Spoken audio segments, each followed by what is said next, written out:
So welcome you all in this new video और आज हम जानने वाले हैं कोलिजियम सिस्टम के बारे में. Okay, and this video will be very short and very precise how this collegium system work and what it is, why we need it and how it was evolve, all the things. Okay, सबसे पहले ये जानते हैं कि collegium system की need क्यों, why we need it. Okay, why we need it. And the reason was very simple, for the appointment purpose. Okay, किसकी appointment, हमें जजेस की अपॉइंटमेंट करनी थी. ओके, जजेस वो चाहे सुप्रीम कोर्ट के हो चाहे हाई कोर्ट के हो. ओके, अब बात यहाँ पर ये आती है कि what is this collegium system. अगर हम सिंपल लेमैन भाषा में इसको समझने का प्रयास करें, हम ये कह सकते हैं कि जो हमारी जुडिशरी है, ओके, उसकी ऑटोनॉमी को बनाए रखने के लिए, ओके, उसकी ऑटोनॉमी को बनाए रखने के लिए और उसकी इंडिपेंडेंस को बनाए रखने के लिए ये कॉलेजियम सिस्टम का यूज़ किया गया. कॉलेजियम सिस्टम का सिंपल सा मतलब ये होता है कि सीजेआई ऑफ इंडिया या chief justice of high court of any high court with some other members, okay, ये लोग डिसाइड करेंगे कि कौन हमारा नेक्स्ट जज, ओके, या किसे हमें नेक्स्ट सीजीआई चुनना है, किसे हमें नेक्स्ट जज चुनना है. ओके, हम ये डिसाइड करेंगे और ये एप्लीकेशन हम डालेंगे होम अफेयर्स को. ओके, एंड यहाँ से यू कैन से डायरेक्टली एग्जीक्यूटिव. ओके, एग्जीक्यूटिव से डायरेक्ट वो प्रेसिडेंट के पास जाएगी and president will approve this.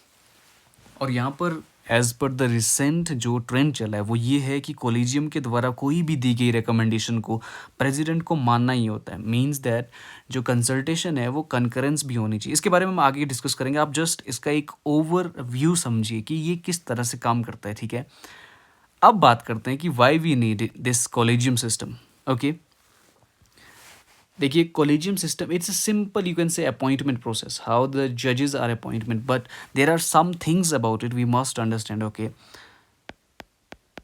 so if we talk about the collegium system, okay, why we need it. See, सबसे पहले अगर हम बात करें कि अगर आप ये कह रहे हो कि प्रेसिडेंट जो है वो अपॉइंट करेगा हमारे जजेस को, okay, so but we know that under the article 74 that president is bound by the recommendations from the council of minister. So अगर हम council of ministers और जो executives हैं, ओके, उनको ये पावर दे देंगे कि वो डिसाइड करेंगे कि कौन एक सुप्रीम कोर्ट का जज बनेगा और कौन नहीं. और जो कि हमारे आर्टिकल 50 के खिलाफ है. आर्टिकल 50 स्ट्रिक्टली ये चीज़ बोलती है कि there must be separation between judiciary and executive. Okay, so to you can say to really fight that thing, okay, which is said in the article 50, there must be separation between executive and judiciary. Okay, this collegium system is there. Okay, and this was developed. So अब क्या होता है, collegium system recommendation देगा executive को और executive को वो recommendation माननी ही पड़ेगी. ओके, एंड उसके बाद प्रेसिडेंट अपॉइंट करेगा जजेस को. इससे क्या होता है कि जो हमारी जुडिशरी है उसकी एक जो इंडिपेंडेंस है वो मेंटेन रहेगी. Okay, and this is also a separate concept of separation of power. Separation of power, okay, किस तरह से हमारी जो जुडिशरी है वो किस तरह से उसकी जो पावर है वो सेपरेटेड है फ्रॉम एग्जीक्यूटिव. ऐसा नहीं है कि एग्जीक्यूटिव पर उन्हें प्रॉपरली डिपेंड होना पड़ता है अपनी फंक्शनिंग के लिए और अपनी अपॉइंटमेंट्स के लिए, जिसकी वजह से एक अनड्यू इन्फ्लुएंस एग्जीक्यूटिव का जुडिशियर पर पड़ सकता है और that can influence the you know real justice delivery in the society. So for the proper justice delivery in the society there is need for this separation of power. Okay, and this is all about the collegium system, and let's talk about it, how it evolved. Okay, and there were separately 3 cases. और ये जो concept evolve हुआ है ये evolve भी judicial interpretation. Okay, with time, जैसे जैसे time और जैसे जैसे क्वेश्चंस उत्पन्न होने लगे अपॉइंटमेंट ऑफ द जजेस के ऊपर, किस तरह से अपॉइंट किए जाते हैं. ओके, इससे पहले कोलिजियम सिस्टम से पहले इस तरह का सिस्टम था कि जो भी एक सीनियर मोस्ट जज होगा that will be promoted as the CGI of India. Okay, इस तरह का. But with the time and with the, you can say, divide between the executive and judiciary, there was this need that we need a strict and very formalized process for the appointment of the judges. Okay. सो सबसे पहला case जो supreme court में आता है वो होता है, उसको फर्स्ट जज केस भी कहा जाता है. Okay, that was in 1981. Okay, and it is called also the first जज केस. ओके, फर्स्ट जज केस.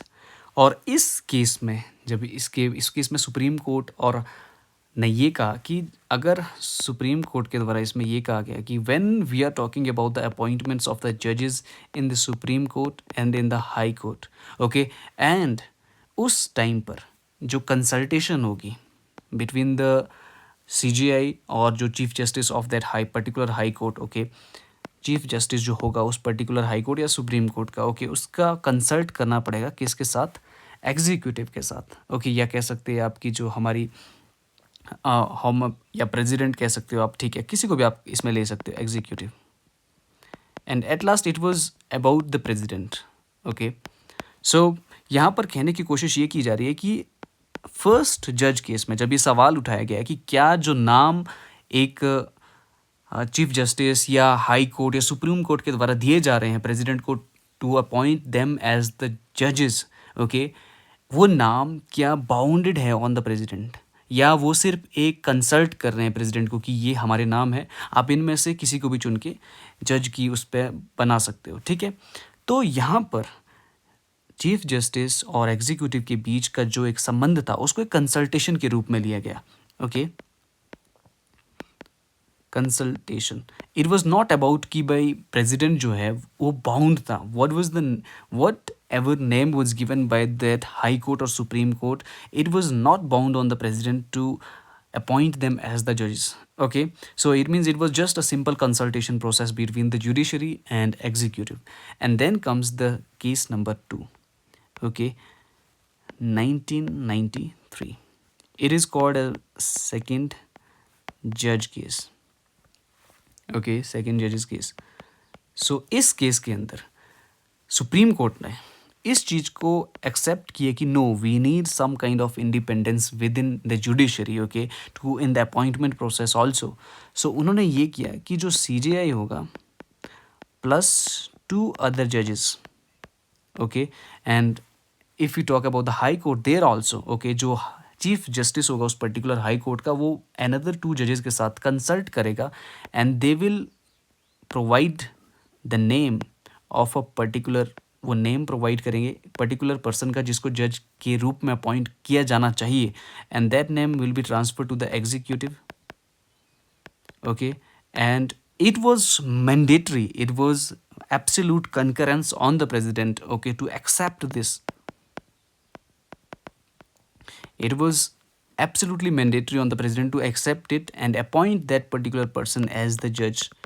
Okay, so here हम ये कह सकते हैं कि इन सेकेंड जज केस जो हमारा फर्स्ट केस में एक संबंध था एग्जीक्यूटिव और जुडिशरी के बीच में, that was just about the consultation, and in the second जज case it was more evolve toward the concurrence. Okay, so it means that अब जो आपका कंसल्टेशन का meaning है, that is just equal to the concurrence, means that executive have to follow the order, executive have to adapt with the condition what is prescribed by the judiciary.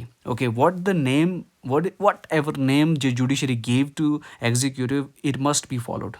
Okay, and that name must be recommended as the judges. Okay, see, so here अब क्या बात होती है कि consultation अब transfer हो जाता है कंकरेंस में. Okay, so it means that now it is mandatory on the executive also to get in the same line with the judiciary. Whatever name was given for the judge's appointment, that must be appointed. Okay, and in the third case it is the same as the second case, you can say. Okay, 1998 or 1999, it was in the 1998. Okay, and but it was delayed for some time. You just don't get stuck in the dates, just understand the concept how it was evolved from the first case. Okay, in the first case it said that only consultation is important, and in the second case it said that अगर आप consult कर रहे हो उसके साथ उनका concurrence भी होना चाहिए। Okay, they both must agree on the same name और same concept. Okay, in the third हम ये कह सकते हैं कि उस कॉलेजियम को, कॉलेजियम क्या है, कॉलेजियम ये कह सकते हैं आपकी जो चीफ जस्टिस है उसके साथ 2-3 जजों का एक समूह है, और ये जज, ये समूह ये डिसाइड करेगा कि किस व्यक्ति, किस जज का नाम और किस कैंडिडेट का नाम हमें देना है एग्जीक्यूटिव को, प्रेसिडेंट को, ताकि वो इसको एज अ जज अपॉइंट कर सकें। ठीक है, अब 1998 में, 1998 में this collegium was more large. Okay, इसको और लार्जर बनाया गया। कैसे? इसमें अब कॉलेजियम को बढ़ाया गया, CJI प्लस 4 अदर जजेस। Okay, and they will decide and they will give the name to the executive, and that name will be appointed as the judges of a particular high court or particular, और you can से अवर supreme court. Okay, अब बात करते हैं। Okay, collegium system हमें लगता है कि it is important to maintain the independence of judiciary. Okay, but साथ साथ में इसके बहुत सारे ड्रॉबैक्स हैं जिनको हम इग्नोर नहीं कर सकते। Okay, so let's talk about what are the positives of collegium system. Okay, and because अगर अब ये सिस्टम बहुत इंपॉर्टेंट है, इससे हमारी पूरी जुडिशरी का जो स्ट्रक्चर है वो फ्रेम किया जाता है, जजेस को फ्रेम किया जाता है। ठीक है, जजेस को अपॉइंट किया जाता है, और वही जजेस आगे जाके एक जस्टिस डिलीवरी को स्मूथ करते हैं और उसको इम्पैक्टफुल बनाते हैं। तो ये बहुत इंपॉर्टेंट होता है कि हम कॉलेजियम सिस्टम को अच्छे से समझें। Okay, let's talk about it's positives. Okay, अगर हम पॉजिटिव्स की बात करें तो सबसे पहला पॉजिटिव यही है कि it is the separation of power, as I told you in the earlier in this video. Okay, separation of power. How? As I told you that there is no, you can say undue influence of the executive in the appointment processes of the judges. अगर आप खुद से सोचिए, अगर कोई एक particular जज को अपॉइंट किया जाता है in the choice of a politician, okay, because who are executives are chosen from the legislature. Okay, because executive is the part of legislation, you can say some legislature are executive also. So अगर आप एक politicians के हाथ में ये बना दोगे कि वही अपॉइंटमेंट ऑफ द जजेस के प्रोसेस को कैरी ऑन करेगा, okay, he will appoint the person who will never ever act against this politician और executive, and this is the gross injustice with the people. This is not the fair justice delivery. Okay, and this person can never ever be against the politicians or the executive. Okay, so here we can say that first positive is this is the separation of power. As I told you, it is under the article 50, which exclusively is there, that there must be a separation between executive and judiciary. And second one we talk about, that is the autonomy. Okay, and autonomy or independence. Independence of the judiciary is also the basic structure of our constitution. So these two are, and if we talk about the negative, because अगर हम positives की बात करें तो negative की बात भी करनी चाहिए, because इस system के through बहुत सारे ऐसे नेगेटिव्स उत्पन्न होके आए हैं जो हमारी जुडिशरी को हार्म कर रहे हैं। Okay, negatives of collegium system. Okay, अगर हम नेगेटिव्स की बात करें तो सबसे पहला नेगेटिव यही है कि लैक ऑफ ट्रांसपेरेंसी है। ओके, पेरेंसी over the time of CJI, जितने भी CJI थे उन्होंने ये कोशिश की है कि हम लोग ट्रांसपेरेंसी को और ज़्यादा सिक्योर बनाए लोगों के लिए, ताकि लोगों को पता चले कि किस तरह से जजेस का अपॉइंटमेंट होता है। But still how these collegium system और ये जो CJI है प्लस 4 जजेस है, एक किस तरह से उन जजेस का अपॉइंटमेंट करते हैं, उन जजेस को प्रेफर करते हैं, उनके नाम को रिकमेंड करते हैं। Okay, this is still not that much transparent. Okay, and neither there is a strict or specified guidelines that this person must be promoted as the judges or whatever. So first is this कि किसी भी तरह की transparency नहीं. You can say that they are trying to show that there is a transparency in the appointment process, but still we don't know, because there is no any specified or formalized process through which the name must be recommended to the president or to the executive. Okay, and this led to uncle judge syndrome. Uncle judge syndrome, this is very popular term in this collegium system. Okay, why? Because for example, there is a CGI, okay, plus 4 judges are there, okay. And in this time a particular person A, okay, he is there, and CGI is here, okay, and this is A. What happened, like CGI want a particular person to be recommended as for the judges of the Supreme Court, okay. For example, this person is X, and now CGI talk with this A person that okay, and okay, for example, with the X, you can vote this point person X, okay. So he will vote this person, and when the another candidate from relatives of the A will come in the list which must be recommended, or from which the name is going to be chosen to recommended, okay. तो यहाँ पर क्या होगा, जो ए के रिश्तेदार हैं या उसका कोई रिलेटिव है, उसको इसके एक्सचेंज पर a and C G I will collab. It's not like that कि एक कोई पब्लिक में है कि इस तरह से सीन चलता है, but this is like that कि एक दूसरे के रिश्तेदार को अपॉइंट करता है और दूसरा उस पहले वाले के रिश्तेदार को अपॉइंट करता है, okay. These are like this, इस तरह से पूरी एक चेन बनती है और ये चेन आगे चलती रहती है, okay. So this is called uncle जज syndrome, okay. And third is the misuse of power. Misuse of power. How? Because the collegium system, you can say, concentrate the power within the few judges, okay. It's not like a vast process or many people have to choose a one judge or one person, okay.